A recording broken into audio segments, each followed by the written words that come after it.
সংসদ সদস্য হওয়ার প্রস্তুতি নিচ্ছেন আলোচিত চিত্রনায়িকা মিষ্টি জান্নাত। সেজন্য বর্তমানে লন্ডনে ইউনিভার্সিটি অফ অ্যাক্সেসে আইন বিষয়ে পড়াশোনা করছেন তিনি। সম্প্রতি গণমাধ্যমে দেওয়া এক সাক্ষাৎকারে এমনটাই জানিয়েছেন এই অভিনেত্রী। মিষ্টি বলেন, আমি আইন বিষয়ে পড়াশোনা করছি, কারণ ভবিষ্যতে সংসদ সদস্য হতে চাই। এজন্য যতদূর সম্ভব প্রস্তুতি নিচ্ছি। ডেন্টালে পড়াশোনা শেষ করে এখন আমি লন্ডনে ইউনিভার্সিটি অফ অ্যাক্সেসে আইন বিষয়ে পড়াশোনা করছি। এদিকে বৃহস্পতিবার 23শে মে মিষ্টি জান্নাতকে 10 কোটি টাকার ক্ষতিপূরণ চেয়ে আইনি নোটিশ পাঠিয়েছে অভিনেত্রী তমা মির্জা। সেখানে মিষ্টি জান্নাতের দুটি বক্তব্যের প্রতিবাদ জানিয়েছেন তিনি। কাজ টাজ নাই তো তাদের বয়ফ্রেন্ডরাও অন্য দিনে সিনেমা টিনেমা বানাচ্ছে, মাথায় মনে কোনো প্রবলেম হয়েছে। আসলে সিনিয়র আপু ভাইয়া এদের নিয়ে কোনো কথাই বলতে চাই না। তার যে বয়ফ্রেন্ডরাও আছে আমাকে কিন্তু স্পেশালি মেসেজ করে। ইন্ডিয়াতে গিয়েছিলাম, দেখা হয়েছিল, আমি মনে বেশি সুন্দর সবার থেকে।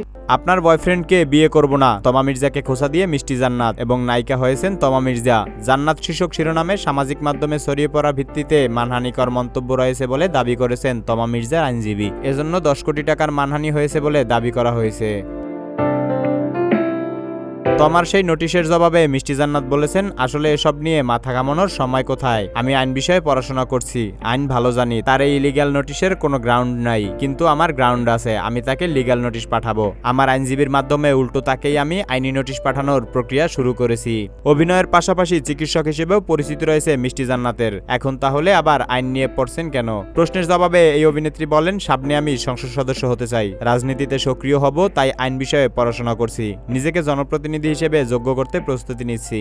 এদিকে তমার পাঠানো নোটিশে বলা হয়েছে 7 দিনের মধ্যে জনসম্মুখে ক্ষমা চেয়ে 10 কোটি টাকা ক্ষতিপূরণ দিতে হবে। এছাড়া পরবর্তী সময়ে এ ধরনের মন্তব্য থেকে বিরত থাকতে বলা হয়েছে, অন্যথায় প্রয়োজনীয় আইনগত ব্যবস্থা নেওয়া হবে। তোফায়েল আহমেদ, সবার কথা।